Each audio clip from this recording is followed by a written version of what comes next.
यहाँ से इससे पहले हम देख चुके हैं कि पदार्थ किसे कहते हैं, पदार्थ के क्या प्रकार होते हैं, यानी कितने रूप में पदार्थ पाया जाता है, उसके अंदर क्या होता है, क्वथनांक क्या होता है, द्रव्यमापक क्या होता है, यानी मेल्टिंग पॉइंट क्या होता है, बॉइलिंग पॉइंट क्या होता है, फ्रीजिंग पॉइंट क्या होता है, इन सारी चीज़ों के बारे में हम लोग जानेंगे या जान चुके हैं। आज हम लोग क्या करेंगे, देखेंगे यहाँ पर एक टर्म आता है क्वथनांक, प्रीवियस में बताया था लेकिन फिर से इसको हम लोग समझ लेते हैं कि वायुमंडलीय दाब पर क्या बताया गया कि वायुमंडलीय दाब पर वह तापमान जिस पर द्रव उबलने लगता है उसे क्या कहते हैं, क्वथनांक कहते हैं। यानी कि अगर कोई लिक्विड, अगर कोई पदार्थ किसी टेम्परेचर पर खौलने लगता है, बॉयल करने लगता है, उबलने लगता है, तो उसे हम लोग उस पदार्थ का क्या कहते हैं, बॉइलिंग पॉइंट यानी कि क्वथनांक कहते हैं। ठीक है, जैसे कि पानी का बॉइलिंग पॉइंट कितना होता है, 100 डिग्री सेल्सियस। उसी प्रकार से आता है प्रसुप्त ऊष्मा, क्या होता है इसके बारे में जानते हैं। तो वायुमंडलीय दाब पर 1 किलोग्राम ठोस को उसके गलनांक और द्रव में बदलने के लिए जितनी ऊष्मीय ऊर्जा की आवश्यकता होती है उसे उस सम्मेलन को प्रसुप्त ऊष्मा कहते हैं। यानी कि सिंपल सा समझ लो कि अगर किसी ठोस को द्रव में बदलने के लिए, सिंपल है, हमारे पास बर्फ है तो क्या है, ठोस है कि द्रव है कि गैस है, ठोस है। अब वह ठोस को क्या करना है, द्रव में बदलना है, तो उसको ठंडा करेंगे कि गर्म करेंगे, ठंडा करेंगे गर्म करेंगे, गर्म करेंगे, ठंडा करेंगे तो और जमेगा ना बुढ़वा, सिंपल सी बात है। तो कहा गया क्या कि अगर किसी वस्तु को ठोस से द्रव में बदलना है तो उसका टेम्परेचर बढ़ाना पड़ेगा, उसको गर्म करना पड़ेगा। तो गर्म करेंगे तो कितना से गर्म करेंगे, तो उसको होता है ना कितना डिग्री सेल्सियस पर उबलने लगेगा, इतना डिग्री सेल्सियस पर। अगर किसी बर्फ को -4 डिग्री सेल्सियस पर रखें तो क्या उबलने लगेगा, वो तो जैसा वैसा और ठोस हो जाएगा। लेकिन जैसे ही उसको 30 डिग्री 40 डिग्री पर लेके जाएंगे तो गलना क्या होगा, धीरे धीरे प्रारंभ कर जाएगा। तो किसी वस्तु को ठोस से द्रव में लाने के लिए जितनी ऊर्जा की आवश्यकता पड़ती है उसे क्या कहते हैं, प्रसुप्त ऊष्मा कहते हैं। ठीक है, और पानी के लिए कितना चाहिए, 100 डिग्री सेल्सियस, और केल्विन में इसी को कह सकते हैं 373 केल्विन। कोई दिक्कत। आगे आते हैं ऊर्ध्वपातन यानी सब्लिमेशन। तो पदार्थों के द्रव अवस्था में परिवर्तित हुए बिना ठोस से सीधे गैस में बदलने की प्रक्रिया को क्या कहते हैं, ऊर्ध्वपातन, तथा गैस से सीधे ठोस में बनने की प्रक्रिया को क्या कहते हैं, निक्षेपण कहते हैं। क्या बोला गया, पदार्थों के द्रव अवस्था में परिवर्तित हुए बिना ठोस से सीधे गैस में बदलने की प्रक्रिया को ऊर्ध्वपातन कहते हैं, तथा गैस से सीधे ठोस बनने की प्रक्रिया को क्या कहते हैं, निक्षेपण कहते हैं। यानी कि हम लोग जानते हैं कि सबसे पहले ठोस होगा, फिर गर्म करेंगे तो लिक्विड में बदलेगा यानी द्रव में बदलेगा, फिर गर्म करेंगे तो खौल के वो भाप बन जाएगा, उड़ जाएगा। ठीक है, लेकिन अगर कोई पदार्थ ठोस है और बिना द्रव हुए अगर वह क्या हो जाता है, गैस में परिवर्तित हो जाता है, किसमें परिवर्तित हो जाता है, गैस में। जैसे कि अगर आप ज़्यादा नहीं, आपके घर में तवा या कढ़ाई गर्म है, ठीक है, और उस पर क्या कीजिए, 2 चुटकी चीनी डाल दीजिए, 2 चुटकी चीनी डाल दीजिए, थोड़ा सा ही चीनी डाल दीजिए, देखिएगा वो पानी में बदलेगा कि गैस बदलेगा, वो छुंद कर उड़ जाएगा। आप क्या कहते हैं, पूरा खौलता हुआ क्या कहते हैं, पूरा लहला क्या कहते हैं, तावा है और लोहा है, और उस पर क्या करना है, वो बर्फ का छोटा सा टुकड़ा रख दीजिए, वो क्या होगा, वो पानी में बदलेगा, वो छुंद से के क्या कहते हैं, गैस में बदल जाएगा। तो अगर कोई ठोस बिना द्रव में बदले अगर वह गैस में परिवर्तित हो जाता है तो उसे क्या कहेंगे, ऊर्ध्वपातन यानी सब्लिमेशन कहेंगे। और उसका उल्टा अगर गैस से वह डायरेक्ट ठोस में परिवर्तित हो जाता है तो उसे क्या कहेंगे, निक्षेपण कहेंगे। कोई दिक्कत नहीं ना। आगे की ओर चलते हैं। दाब परिवर्तन का प्रभाव। तो बोला गया है क्या कि कार्बन डाइऑक्साइड को उच्च दाब पर संग्रहित किया जाता है, यानी कि 1 atm यानी कि वायुमंडलीय दाब, एटीएम को कहते हैं वायुमंडलीय दाब पर कार्बन डाइऑक्साइड द्रव अवस्था में आए बिना गैस में परिवर्तित हो जाता है। जैसे कि अभी हमने सब्लिमेशन के बारे में जाना, ऊर्ध्वपातन के बारे में जाना, तो उसके बारे में बताया गया क्या कि अगर एक एग्जाम्पल के रूप में बताया गया कि अगर कार्बन डाइऑक्साइड है और उसको क्या कहते हैं एक एटीएम पर यानी एक वायुमंडलीय दाब पर अगर उसको रखते हैं तो वह कार्बन डाइऑक्साइड क्या है, ठोस है कि द्रव है कि गैस है, बताओ रानी। ठोस है कार्बन डाइऑक्साइड, सोचिए जी, कार्बन डाइऑक्साइड ठोस है कि द्रव है कि गैस, बताओ रे गौरव। कार्बन डाइऑक्साइड गैस है, बिल्कुल सही, कार्बन डाइऑक्साइड गैस है। और उसको क्यों करना है, गैस डायरेक्ट उसको ठोस में रखने के लिए क्या किया गया है, उसको एक एटीएम दाब पर रखेंगे तो वह क्या होगा, ठोस में रहेगा। इससे कम या ज्यादा किए तो वह क्या होगा, ठोस में नहीं रहेगा। एक एटीएम होता है, जैसे क्या होता है एक केजी, तो केजी का मतलब क्या होता है बताओ। केजी का मतलब किलो, किलो का मतलब ग्राम, ग्राम के मतलब आर्यन के पापा, क्या ग्राम का मतलब क्या। अगर क्या कहते हैं तुम्हारे आगे लगा हुआ है तुम्हारा नाम सोहेल कुमार, अगर क्या कहते हैं सोहेल देवी लग जाए तो कैसा होगा, बस दिया, मजा आ जाएगा, अच्छा लगेगा, वेरी गुड। आज से इसको सोहेल देवी नाम रख दो। तो सोहिल कुमार यानी कि बच्चा क्या कहते हैं, नाम तो सोहिल है, नाम भी लड़का वाला है तो लड़का है, आगे लगे कुमार यानी कि लड़का ब्याह कर सकता है। कुमार है यानी कि उसका ब्याह हो गया, यानी तुम्हारे क्या हो गया, नाम से क्या हो गया, आइडेंटिटी पता चला। किसी व्यक्ति का नाम होता है, एक नाम प्राइमरी नाम होता है, प्राथमिक नाम, और एक होता है द्वितीय नाम। प्राथमिक नाम वो बताता है क्या कि वो उसका नाम क्या है, उसकी आइडेंटिटी क्या है, और द्वितीय नाम बताता है किस जाति किस समूह से बिलोंग करता है, ठीक है। तो उसी प्रकार से क्या होता है, अगर हम बोले कि जाओ तुम्हारे पापा बोलेंगे कि जाओ एक केजी क्या कहते हैं चावल लेके आओ, और दुकान के पास से जाना कहना ना, ये भाई जी एक दाना कौची है कि वन द कौची वन एक दाना, तो क्या कहेगा, पागल कहेगा कि चौथुमा पर मारेगा, दूध था बताएगा, रे जो घर से पूछ के कौची एक पहले पगला है था, तो तुम वहीं पर तब तुम कहोगे एक केजी दो, तो कौची एक केजी क्या दोगे, तो कहोगे ना चीनी चावल गेहूँ कुछ भी तो चाहोगे ना, जाके कहोगे कि क्या कौची कहते हैं एक केजी अच्छी दे दीजिए, कौची कहते हैं करासन जल दे दीजिए एक केजी, ले लोगे, लीटर से नापते हैं। तो हर वस्तु को नापने के लिए उसके लिए क्या होता है, मात्रक होता है, जिसे हम लोग ऐसा यूनिट या सीजीएस यूनिट कहते हैं। बिना विज्ञान में बिना मात्रक के वह क्या, जैसे इंसान के मुंह में अगर आवाज नहीं है, गूंगा है तो उसका कोई काम नहीं होता है, बिना निरर्थक हो जाता है। उसी प्रकार से साइंस की दुनिया में बिना मात्रक का क्या होता है, बिना अर्थ का हो जाता है। हमने एक केजी चावल कहा तो उसका अर्थ पता चला, 5 मन चावल कहा तो उसका अर्थ पता चला, लेकिन सिर्फ कहेंगे 5 तो क्या मन है कि टन है कि केजी है पर पता चल रहा है, चावल है कि गेहूं है कि आटा है पता चल रहा है। तो उसी प्रकार से क्या होता है, एटीएम जो होता है हमारा क्या होता है, ऐसा यूनिट होता है, मात्रक होता है। एटीएम क्या होता है, मात्रक होता है। जैसे कि एक कितना प्रेशर, तो एक प्रेशर, 2 प्रेशर, 3 प्रेशर, प्रेशर का कोई मात्रा होगा ना। तो एक एटीएम बता रहा है क्या कि वह क्या होता है, कितना मात्रा का प्रेशर है यानी कि दाब है, यानी एक एटीएम से उसको दाबा जा रहा है। 2 एटीएम मतलब 2 एटीएम से दाबा जा रहा है, 3 एटीएम मतलब 3 एटीएम से दाबा जा रहा है। तो एटीएम पर किसी भी वायुमंडलीय दाब को यानी कि दाब को नापने के लिए एटीएम एक क्या है, ऐसा यूनिट यानी मात्रक है। कोई दिक्कत है ना।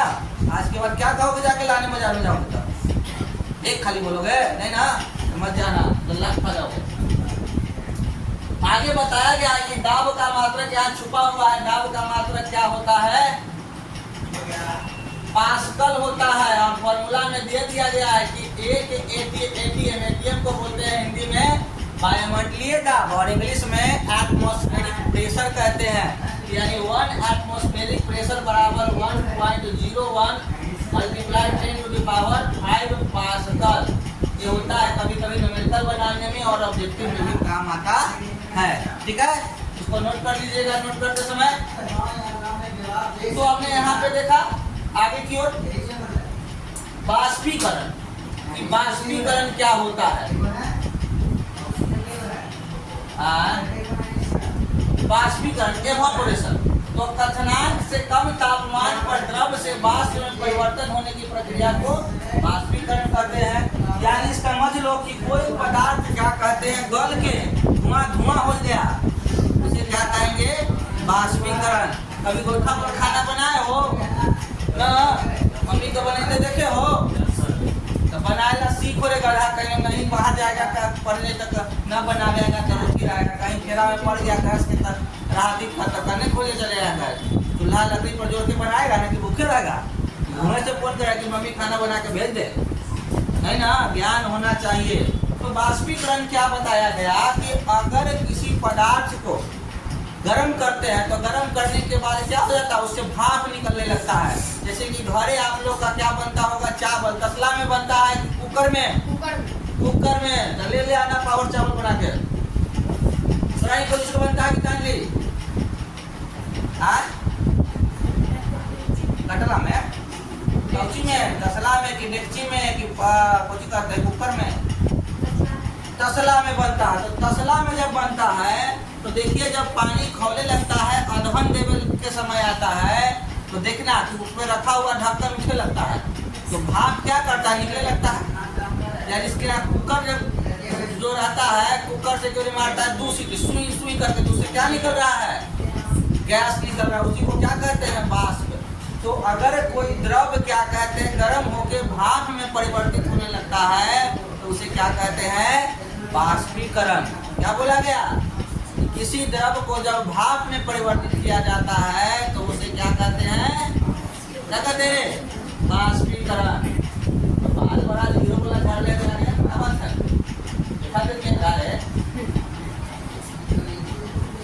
आगे की ओर चलते हैं। बाष्पीकरण की दर सतह क्षेत्र बढ़ने पर के साथ तापमान में वृद्धि बढ़ती है। बोला गया है कि अगर सतह, और समझ लो कि अब क्या कहते हैं, एक लोटा है उसमें पानी भर दिए, अब भाप नहीं कर रहा, पानी उतने हैं, 2 लीटर पानी डाले हैं, और एक क्या कहते हैं, कोची बोली डेकची, तो डेकची में क्या कहते हैं उतने पानी भर दिए और दोनों को बराबर ताप पर गर्म कर रहे हैं, इसमें से भाप ज्यादा निकलेगा? में से किसमें से भाप ज्यादा निकलेगा? डेकची की एरिया ज्यादा निकल रहा है, उसको रोकने वाला कौन रहेगा? अगर गर्मी है, वही बोला बढ़ जाते हैं,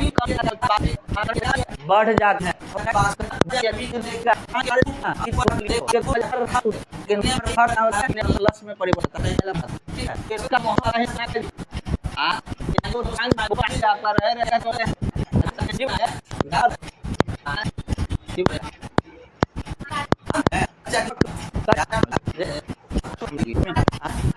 चलाए थे पापा।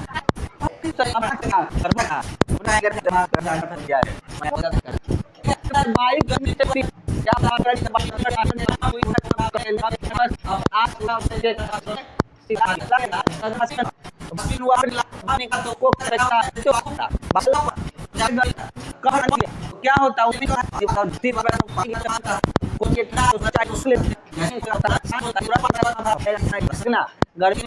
गर्मी तो वही तो क्या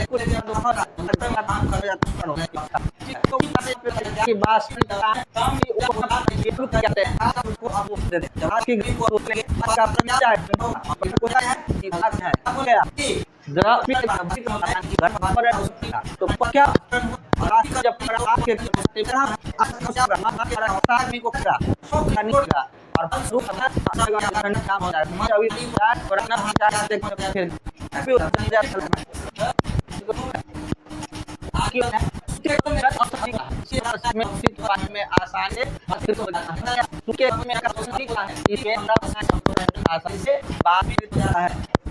से लोग कहीं कहते हैं कि बड़ा सूद है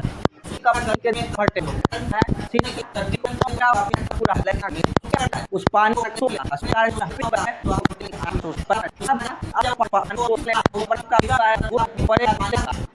जाएगा,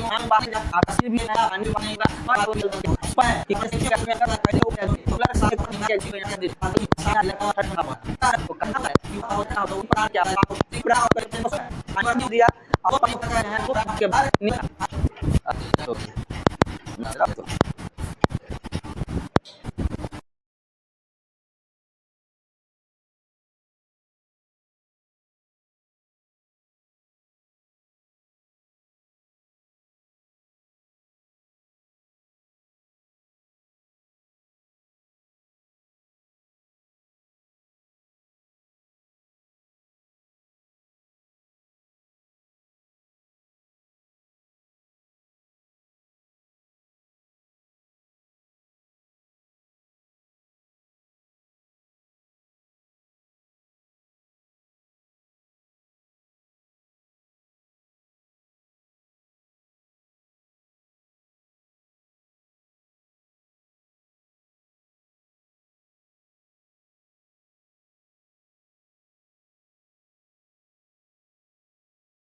कहानी से यह क्या सकता है, यानी धर्म पर किया जा है लगा दिक्कत समझो कि अगर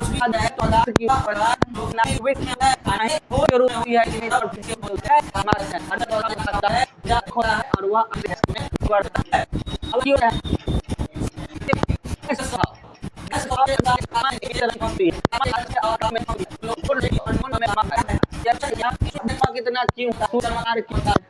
क्यों होता है, तो चमकदार ज्यादा चमकदार होता है क्योंकि राजमा पाया जाता है।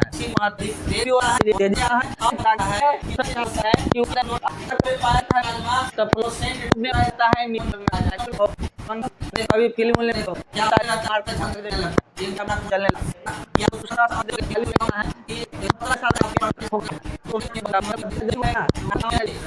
भीतर से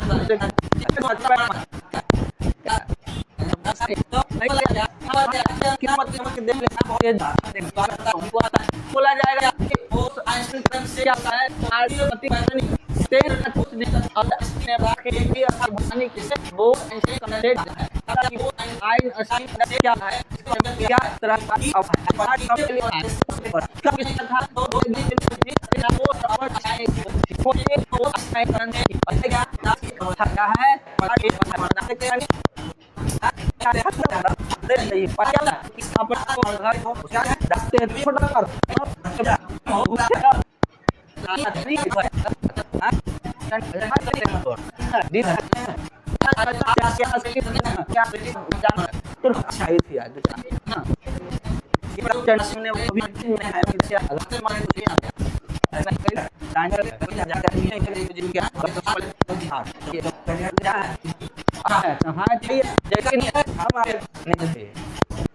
आगे बढ़ते हैं। बता गया इस समय प्रश्न के बारे में इतना था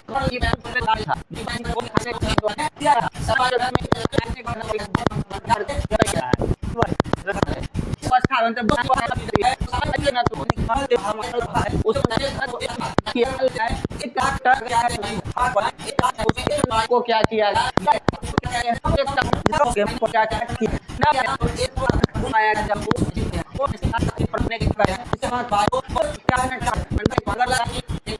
सिंपल सा पानी और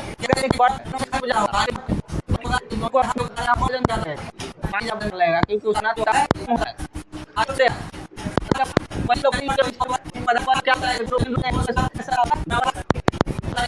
ठोस